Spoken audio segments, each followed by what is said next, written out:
diocese isip Catholic Faith Defender kaya atong presidente nga karon pero gikuha naman siya sa Ginoo.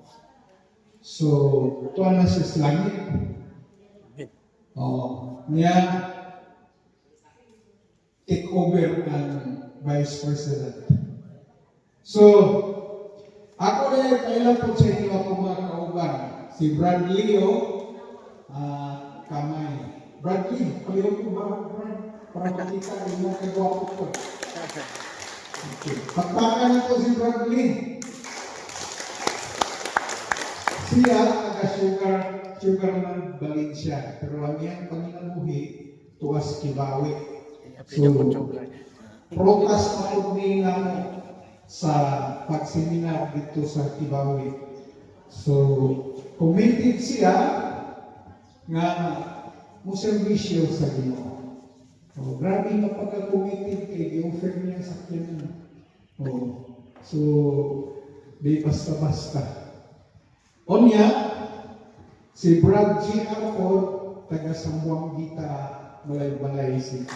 Brad! Ulit tanong ni siya.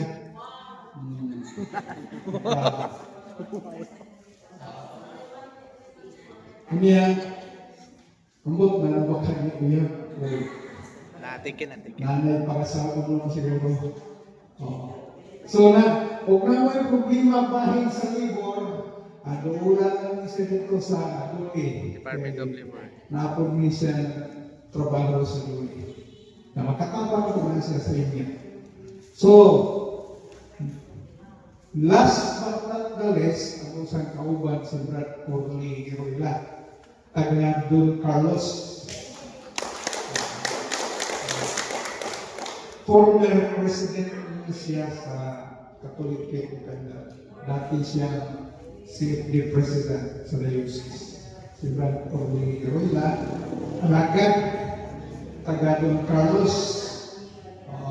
So, daghan na po siya o nadasit ng mga tao kahiusan magtukod o kapilya diya sila sa parokya sa Santo Niño, Don Carlos. So niya ang aron sa pagpadayag sa pulong sa Ginoo kay misyon ng Biblia nato. Pagkahuman nato karon, pagkaugma, kunyang siguro hapon pagpili na mo o kinsay inyong mahimong presidente.